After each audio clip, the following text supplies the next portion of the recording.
My name is Makado Sintumule Ramaburana. I am the grandson of Chief Makado Ramaburana.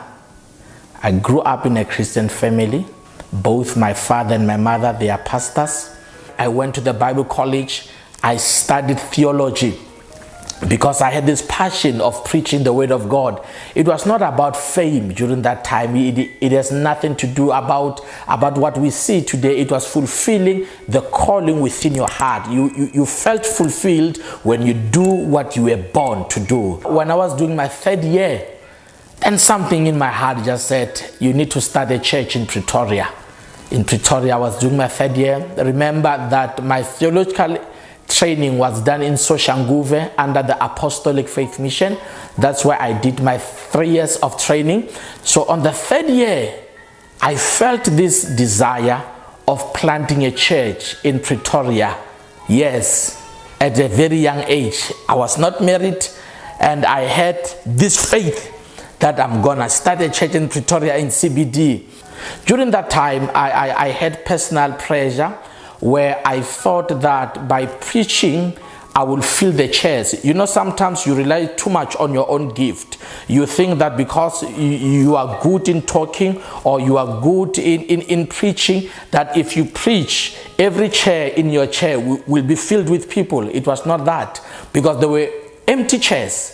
And that's where the problem came. When I started to see other ministry, they've got their own overflow. Every Sunday it's overflow. People are coming in great numbers. But here we are doing what I thought was right, what the Bible college taught. They say you need to fast, you need to live a holy life, you need to make sure that you are focused. Those were all the recipe that I did. But when I look at the result, it was not what I expected. And guess what? I started to decide and say, you know what, let me invite these people, because in ministry, it is like a soccer league. There is those that are under, and there's those who are above, and those who are high. So I realized that I was the under. You know, I was on that entrance league where nobody knows you, no matter how powerful or how much you fast, how much you bring revelation. They just said, oh, who are you? Where do you come from? So I started trying to associate with those who've got a name in the ministry. I started to be their friends. I started to buy into friendship. You know, sometimes it's very costly because you need to buy into their friendship. You need to do certain things for these people so that you can be in their standard. And when I was there, I tried to invite them in the church, and they came. And you know, these people, when they come, they've got crowds. For the first time, I saw the church growing in attendance. Remember, when we talk about church growth, we don't talk about number, but we speak of spiritual maturity. That is the element of church growth. But during that time, I thought that the number, they represent the church growth. During that time, you know, I was struggling because I had this spirit of competition. You know, sometimes you allow the enemy to enter you. You want to be the man of the place. You want to be the man of the zone. You want everybody to talk about you. That is where pride came into it sneaked in, and I was not aware. I wanted to be bigger than what God has called me for.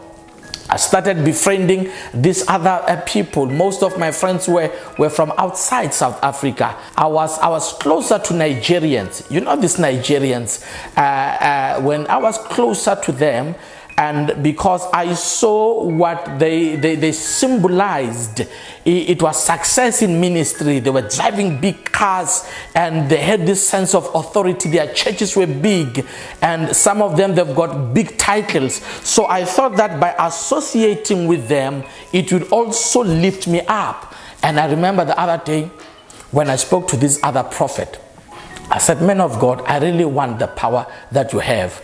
I need the anointing. You know, from the Bible college, you think of Elijah and Elisha, that if you serve this one, if you polish their shoes, if you wash their car, if you carry their Bible, what they have will come upon you. This is what I did. I was closer to them. But one thing I discovered, this is what destroyed me by that time, it was their lifestyle. When you come closer to them, it's full of sin. I'm going to say it again. Most of these powerful prophets, powerful pastors, when you come closer to them, you know, from a distance they look nice. They look holy, they are respected. But when I came closer to them, that is why I started to adopt this kind of their lifestyle. They used to drink. That was their lifestyle. They used to have adultery, lot of girlfriends. I mean, here it's a person, lot of girlfriends, yet when they stand on the pulpit, they preach fire down. I don't know what kind of fire is that, but people will scream, everybody will feel the anointing. But when you get closer to them, you realize, you know, these people really, they are not serving the God that we serve. I was closer to them. They told me that for you to have what we have, we must take you to Nigeria. By that time, I had adopted their lifestyle. Yes, I was married. I want to thank God for my wife, who has been supportive through all these years.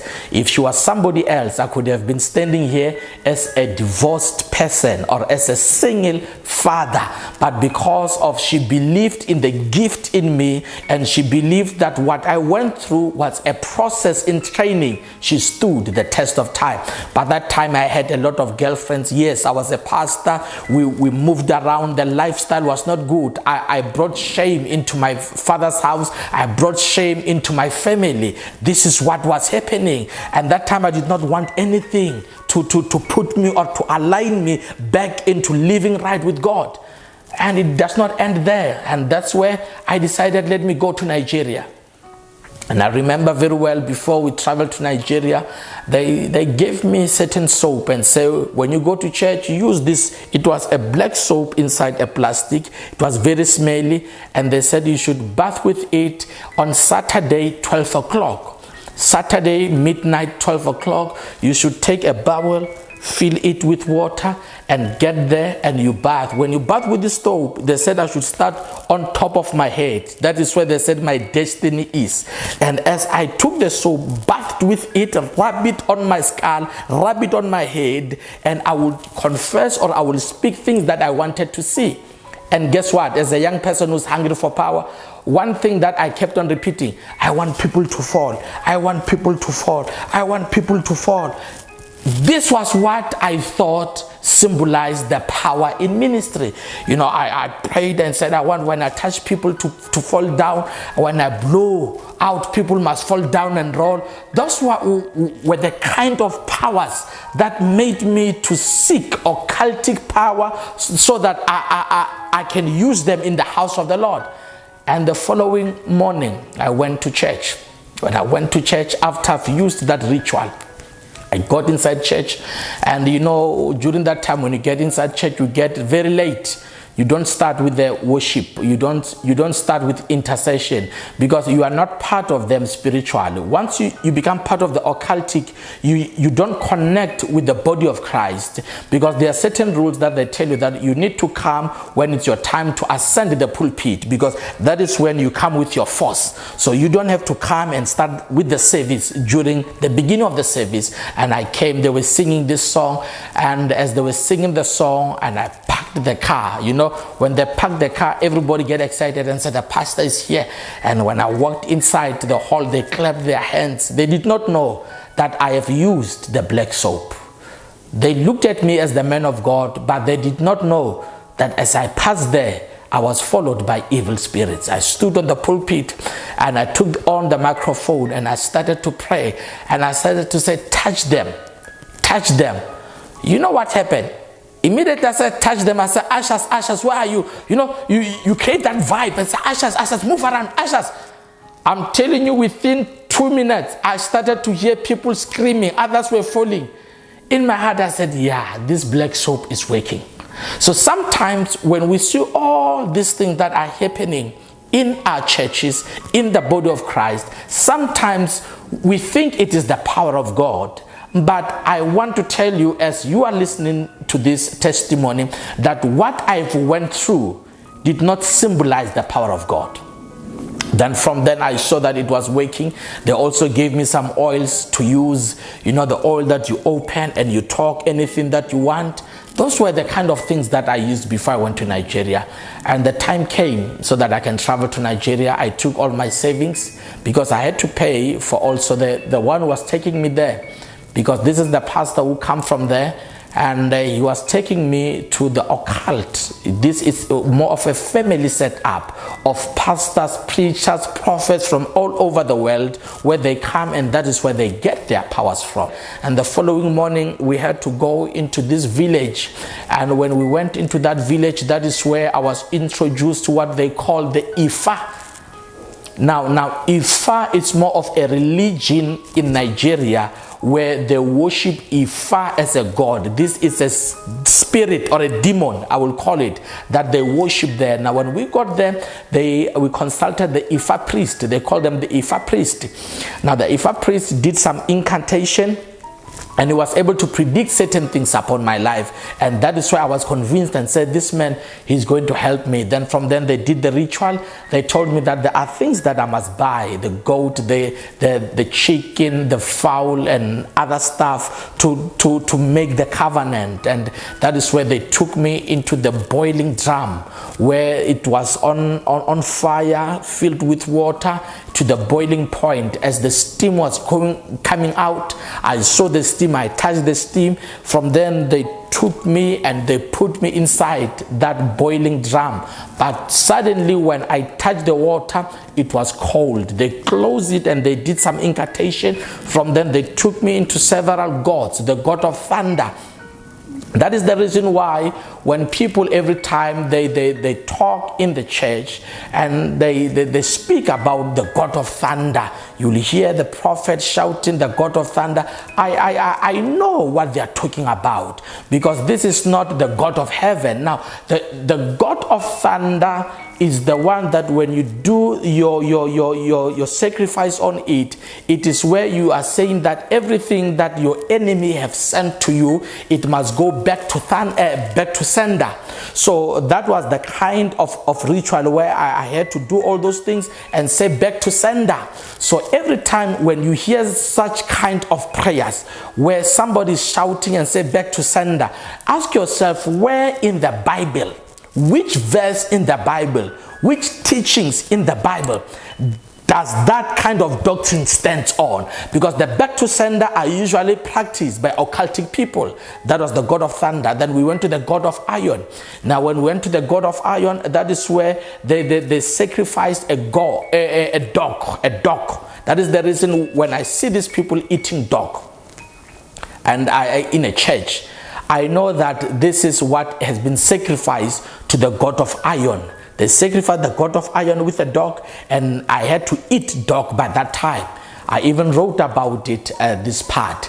Now, from then we went to the water spirit, where it was a river, where I had to take some cowries, some seashells that I had to speak to. The other one, I had to carry it wherever I go and put it on my shrine back at home. Now, traveling back to South Africa, they said the first thing that I need to do before I go to church, I need to go to the river, the stream river around Soshanguve. That is where the church was. So I had to introduce the spirits from Nigeria with the spirits of the place in the stream. So I went to the stream, I spoke, and I said, I want these spirits to help me to fill the church.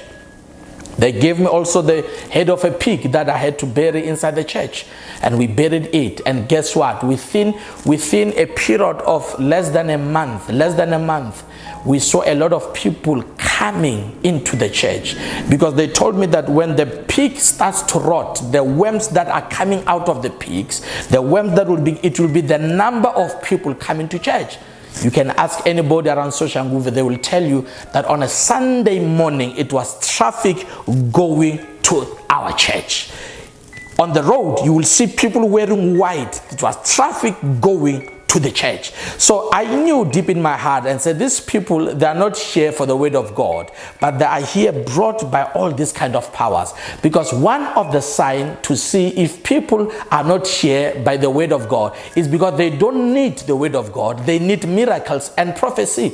When you preach the gospel, they sleep. That is the reason why during that time I did not invite any preacher. It was me only. I will make sure that I don't contradict my gospel, because my preaching was not about Christ, but my preaching was about miracles and healing. And the moment I stand to say, can I prophesy? Yeah, guess what happens? The whole place shakes. Everybody stands up and says, prophesy. But when you teach the word of God, they sleep. But when you say, can I prophesy? They all stand, and because this is what the spirits have brought them to.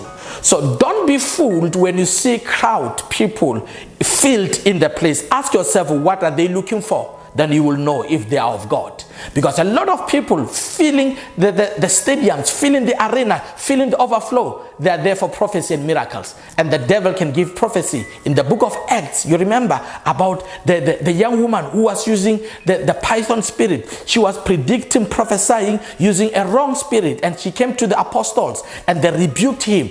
A lot of Christians are filling the chairs where they are hooked up with spiritual principalities. And this is what I did.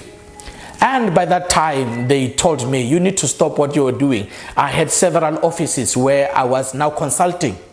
For people to come and see me, they had to pay a certain money for consultation. And the reason why they had to pay, it was because the money I will take and I will put it to the altar. That is the reason why you need to be careful where you take your money to.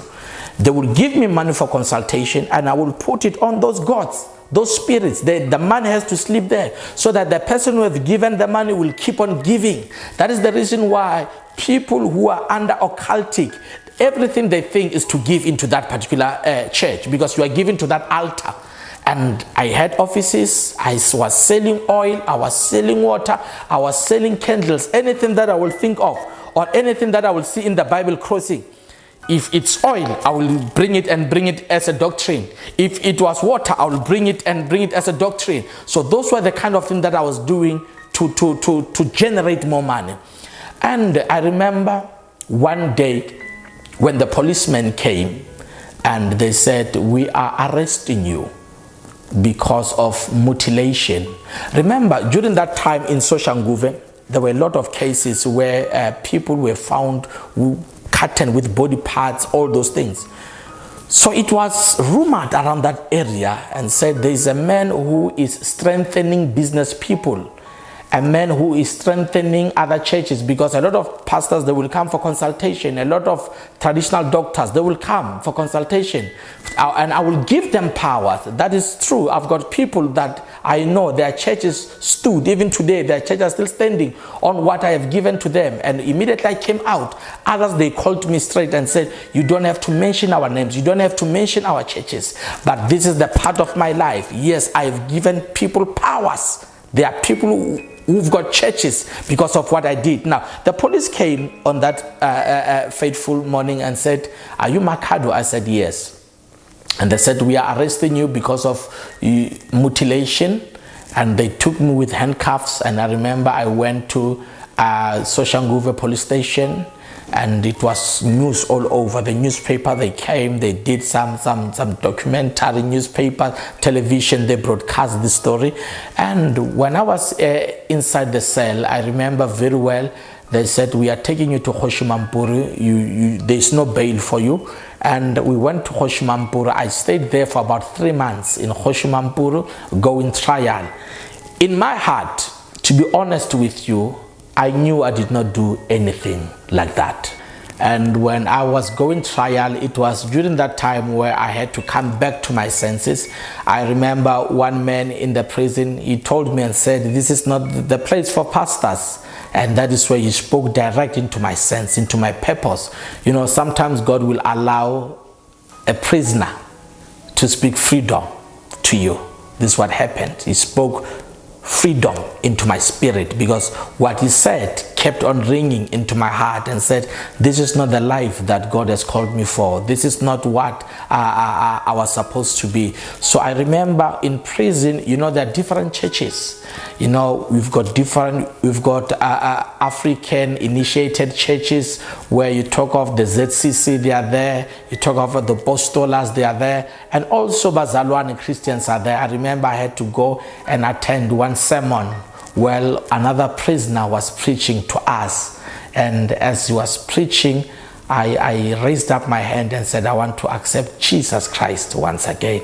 And that is where my total change began, when a prisoner was giving me freedom. A prisoner can give you freedom. Now, I came out and I was acquitted from the case. And when I was acquitted, remember this case, it had a community interest. People were marching to the court. When I was attending court, the police, they had to close the road because people, they will come there, will burn tires, will do everything. They will chant my name. Everybody will chant. The people, they know this story. This is what was happening. When I was acquitted from the case, I remember the judge said, we don't see anything, you go. The crowd outside, you can imagine. I had to pass through the crowd. I prayed a prayer. I said, Lord, I need you to protect me. I did not have my car by then. I had to use a taxi. I had to walk through the crowd that was furious, that was angry, shouting my name, shouting my blood, shouting my life. I had to walk there, and as I walked, they could not notice me. This is the real miracle I saw. I passed them, they were shouting, Makhado, Makhado, we want Makhado, we want. I passed there, I went and I hiked for a taxi and I went home. Now, the policeman called me and said, are you at home? I said, yes. And he said to me that you need to be careful because the community, they are now planning to come and burn your house. And I remember I called my wife. I was very depressed. I was very down. You can imagine I was just out of the cell. I was out of the cell. And I said to my wife, I thought that God has delivered me, but here comes another one, and we can't stop this one. The community are coming to burn the house. And they said they are coming. They said they have hired a bus. And guess what? After an hour, I got another call from the same policeman.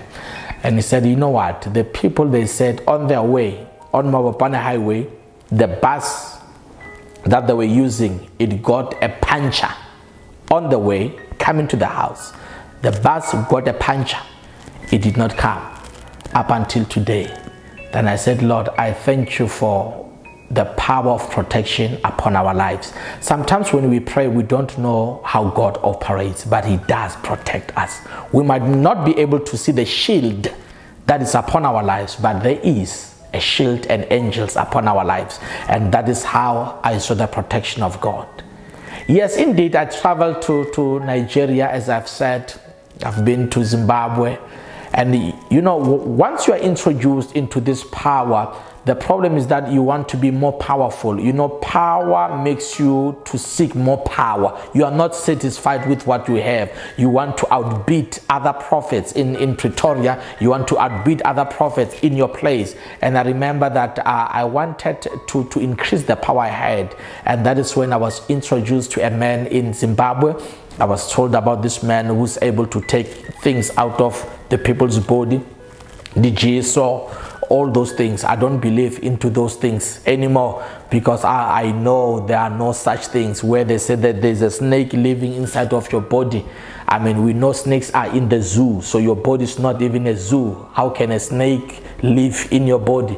Now, what we used to do during that time, because I used to do this thing, listen to me very well. I used to do this thing very well. I know how it has been done.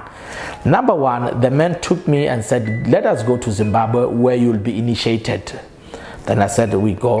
And then when we went to Zimbabwe, they told me that you came at the right time. We just had a funeral because you are going to use the spirit of the dead.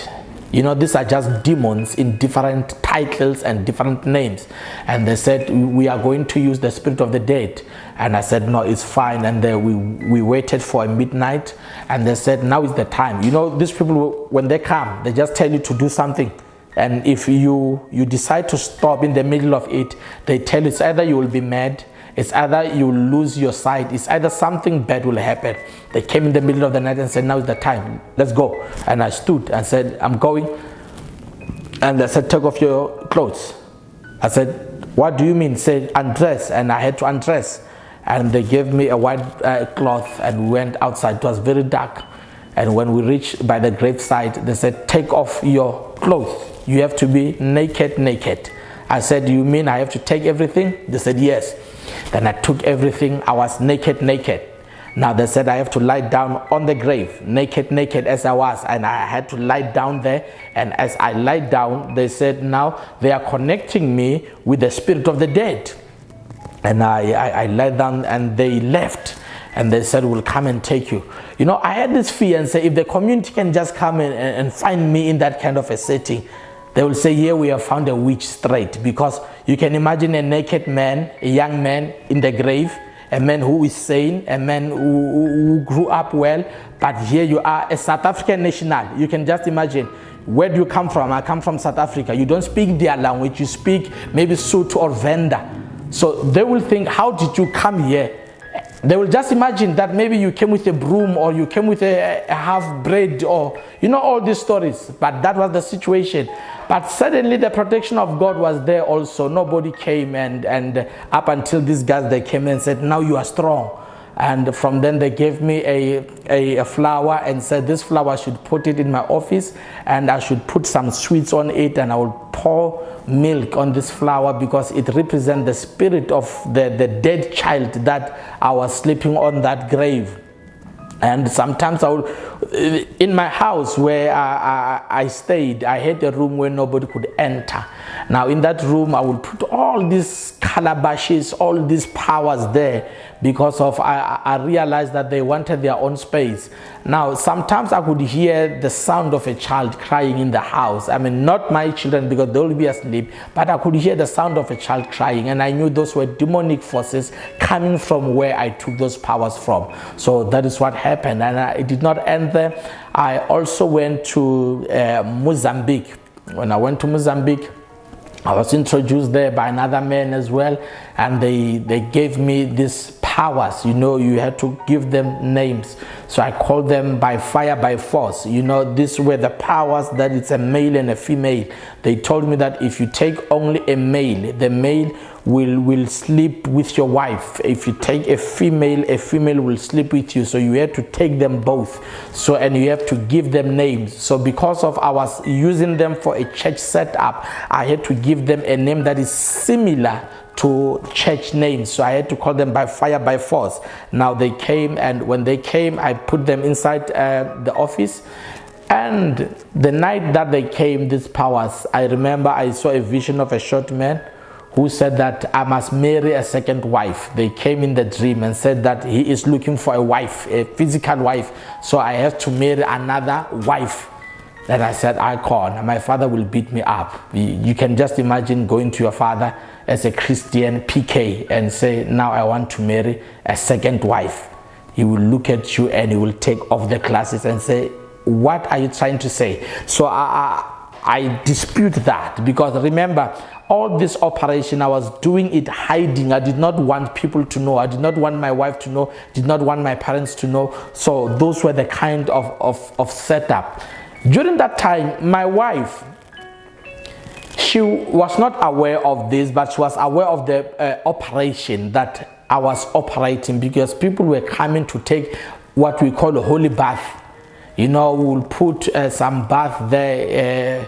People will come and they take holy bath. When they go for interview, they take holy bath there. When people are looking for, like young women and old women who are looking for marriage, they're looking for life partners, they will come take holy bath there. And people, they will come and say, hey, after I've taken the holy bath, I see change.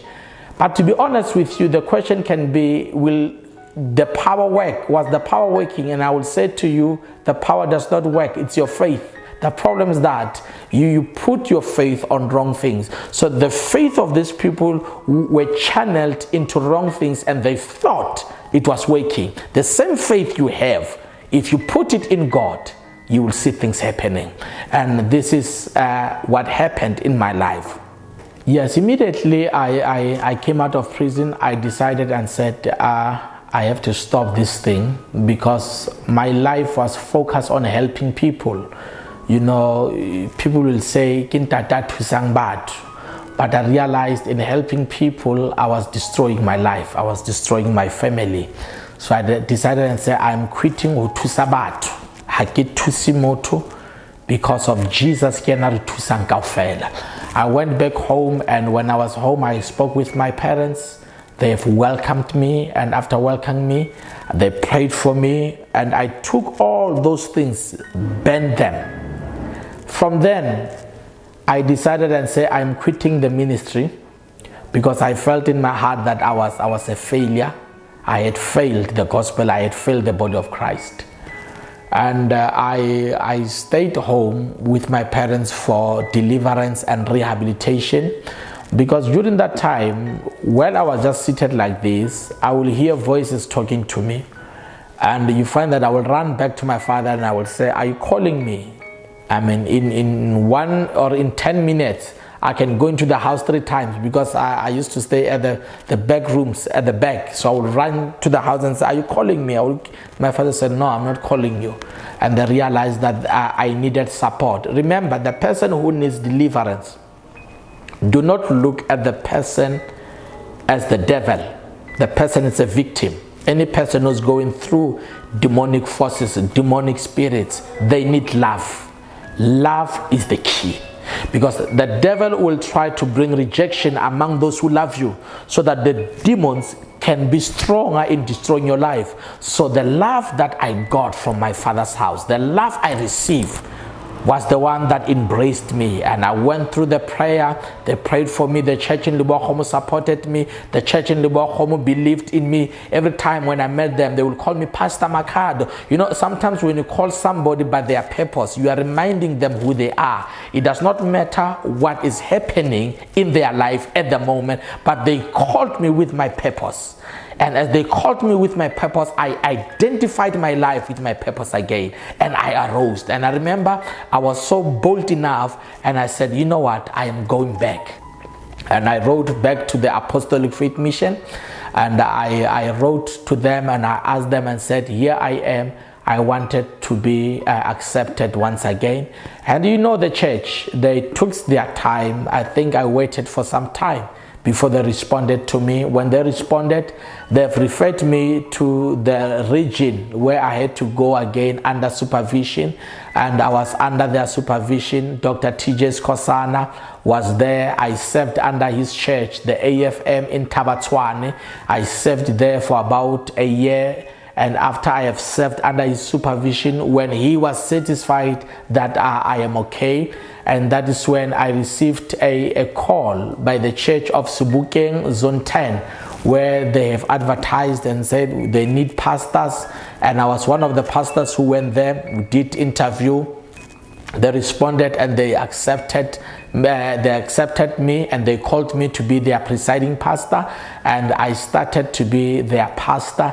And I want to thank God for this wonderful church of Sebokeng, because they believed and they stood and said, we are believing in this man. And also I want to appreciate my family, my wife who has been supportive, and also my firstborn daughter Tuchedzo, and also my son Peño, and also Ino. We are blessed with 3 beautiful children. I want to appreciate them for their love.